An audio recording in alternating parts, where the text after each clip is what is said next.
Back segment tonight, as you may know, the Obama administration is seeking to cut the military budget while raising spending on the domestic side.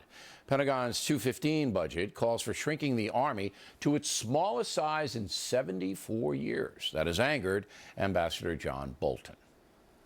I think the president wants to reduce the size of the military, to reduce our international capabilities. This has nothing to do with budget savings, given the extraordinary increase in budget expenditures on the domestic side. This is about the president reducing American power, doing it consciously and systematically.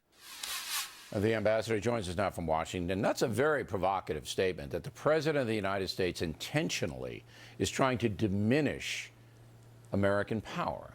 Can you prove it? Well, I think you can look at his actions over the past 5 years. This most recent budget only follows a succession of other dramatic cuts in the defense budget over the first 5 years of his administration. And I'm talking now the wars in Iraq and Afghanistan, cuts to the base levels of the budget. And I think it's consistent with his ideology. I think he is very deliberately trying to downsize our military capabilities to make the United States, in his view, less provocative in the world. All right. He made a statement, the president did, that you cited in one of the interviews you did with Fox News, that having this colossus army invites terrorism, invites people to attack it. On its face, that's true. I mean, if you send a big army into a place like Iraq or a place like Afghanistan, then all the bad guys in the region come in to try to attack the army. All right, so I didn't think it was a diminishment of power statement. It seemed to me to be a logistical statement. Let's do it another way. Or am I wrong?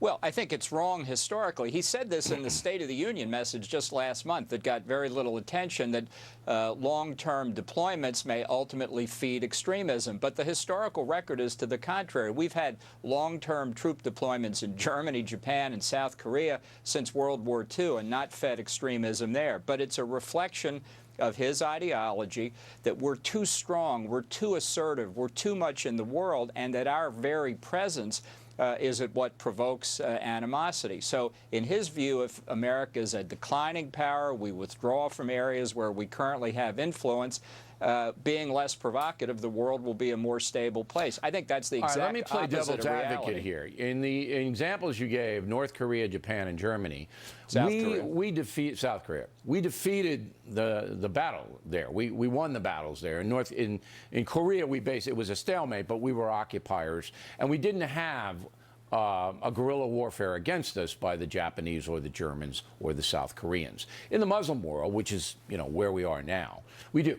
We're not popular there, and the more troops we send there, the less popular we get. So I can understand the president's point of view in that regard if he says we're just going to do it differently, but he hasn't done that. He wants to take money from the Defense Department and from the Pentagon and give it to the social justice, because that's his big deal. But here's the key question. There are many Americans, and I get their letters every day, who feel that President Obama dislikes America, wants to harm America, and is doing everything he can to marginalize this country while he's in office. Do you believe that?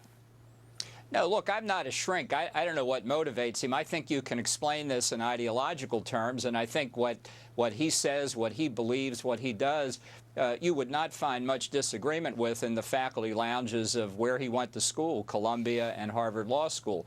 I think that it's the exact opposite of Ronald Reagan's view of the world, which goes by the mantra, peace through strength. It's not American strength that's provocative, as Obama believes. It's American weakness. Okay. And I agree with you that if I were president, would do the Ronald Reagan model. I want everybody to be clear about that. All right, I don't think the president's soft power strategy is good for this country in the long run. But you dodged my question.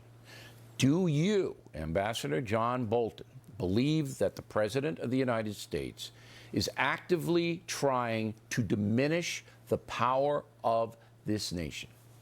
Yes. How else do you explain his defense budgets? Why is he trying to hurt the nation? If he diminishes our power, we are weaker. Why does he want to make us weaker?